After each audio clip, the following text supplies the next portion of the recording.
Well, hello. How's everyone doing? I just thought I'd do a video which answered all your calving questions. I've had a lot over the last few months. You've all seen the new shed which is going up. Unfortunately, it's not quite ready yet, so the new building layout is not featured in the video, but I'll do something on that when it's ready. This video is just really about how much milk we feed our calves, what we feed them with, how we organise ourselves for 570 calves to be born, the tagging, the colostrum management, everything like that. So hopefully you find it interesting, but please fire away if you've got any questions. So this is basically where we start. First thing to do, once the calf has been born and the calf is healthy and everything's all right, we grab one of these collars, and this essentially identifies the calf until it has a tag.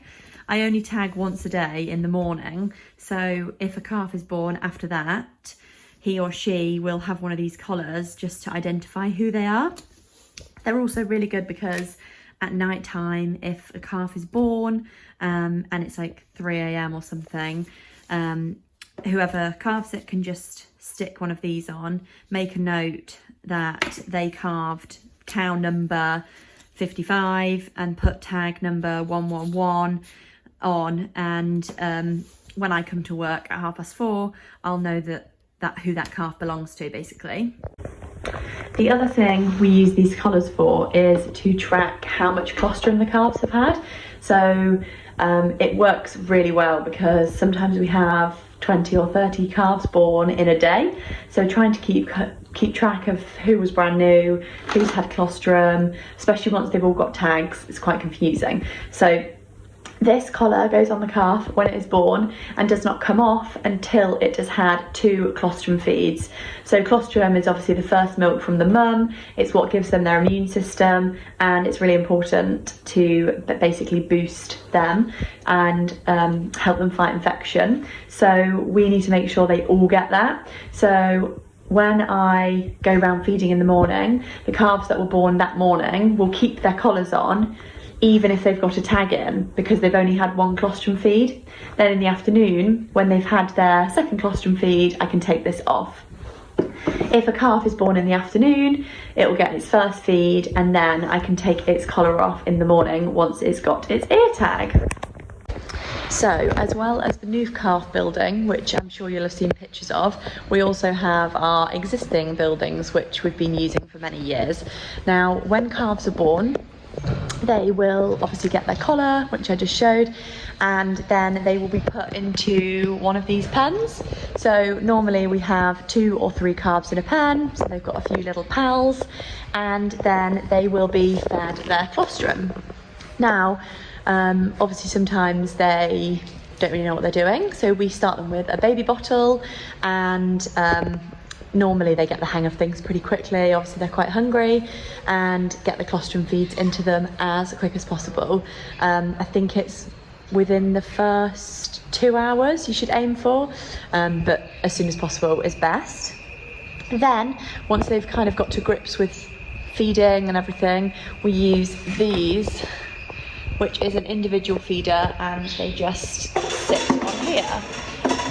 Now, these are brilliant because you can monitor how much each calf is drinking. If one is slow, you can keep on top of it, and they're just fab, basically. They do fit 6 litres in, but we tend to give calves 2 litres when they're born, twice a day. So they have 4 litres in total every single day. That will keep them going for a while, and obviously they'll be in their pen with their mates, but eventually they'll get too big and essentially they'll just start headbutting the feeders off, and it just becomes too big a job. So that's when we move on to the bigger feeder. You'll probably have seen this before if you've been following for a while, but basically this feeder can hold 50 calves at a time.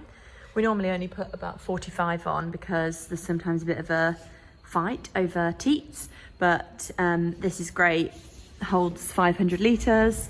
You just pour the powdered milk into here and then turn the taps on, which are at the side, and then the calves can suck the milk out of here. Obviously, you do have to keep a close eye to make sure that no one is dropping behind, because you can't see how much each individual calf is getting, but as long as you keep a close eye on them, then it's fine. We've tried these new smart teats for the first time, so they are hopefully going to show me how clean they're staying, which I'm looking forward to seeing how that goes. And then we just wash it out at the end and open this tap. Much quicker, saves you loads of time. I also had a few questions about what we use if the calves are scouring, and just thought I'd answer that one because obviously it's quite an important one. We use this from Mole Valley. I'll turn the camera around in a minute and show you, but basically they're like a rehydration sachet. Mix it in with water and give them 2 to 4 of those depending on how bad they are. This is it. They seem to work really well. We've got, I think, 30 sachets in one bag, and it tells you everything about them on the back, but yeah, can't fault those.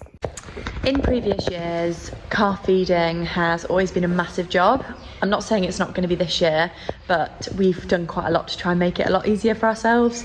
The main problem is moving milk around. So when the calves are born, they obviously have colostrum. When they are from a day old to a week old, they have whole milk, and then after that they go on to powdered milk, which is basically what they're on until they're weaned.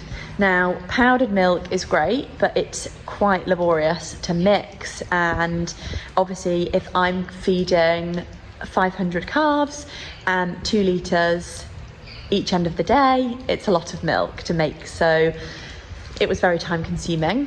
Also, if I wanted to move milk around the farm, I was carrying it in buckets and essentially it was taking forever.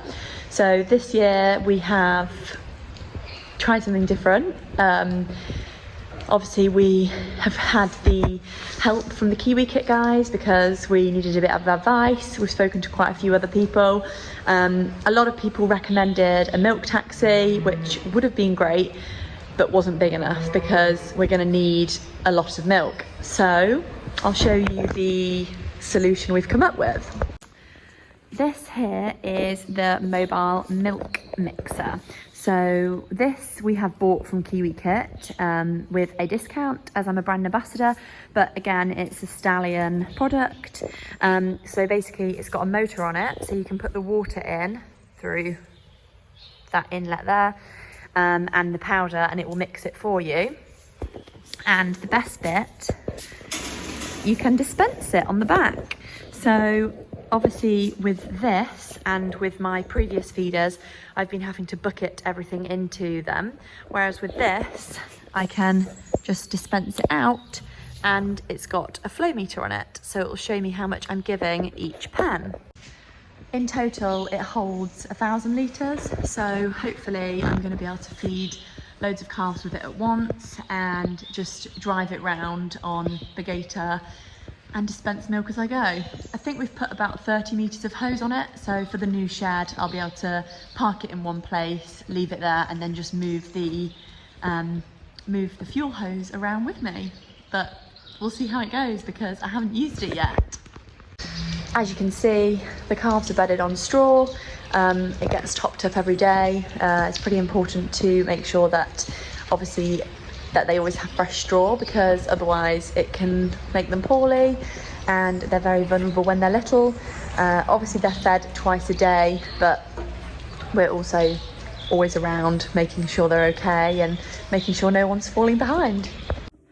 Okay, so now I'm just going to try and show you, attempt to explain how I organise our ear tags. The reason we do it like this is because we're trying to save time when we've got loads of calves born on a morning and we just want to get tagging. We don't want to be stressing about the numbers. So the tags arrive like this in packs of 10, and we order about 600 at a time. So massive amounts of tags. They arrive in numerical order, and we basically can only use certain numbers for our heifers.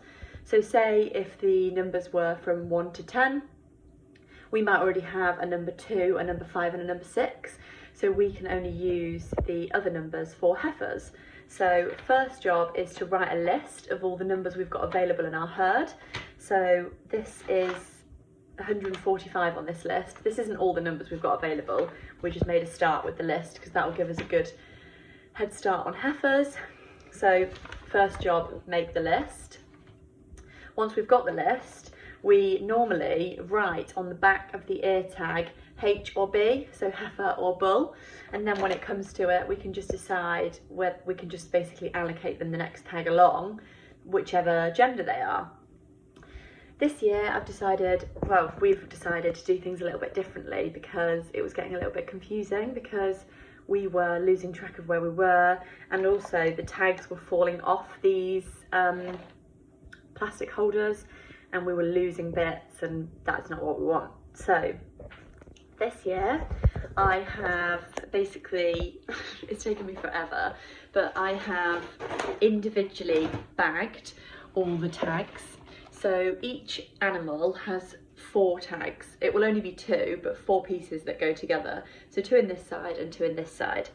So I've put them all in a little bag like this, and basically they are now all in little bags in numerical order. So these are my boxes, all organised, ready to go.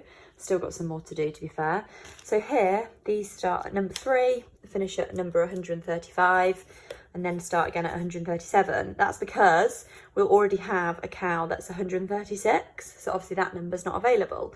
So this means when we start, we can just take the tag out and we'll know that she's the first one. So if you have 3 heifers born, you can just take those tags and then you're good to go, all organised.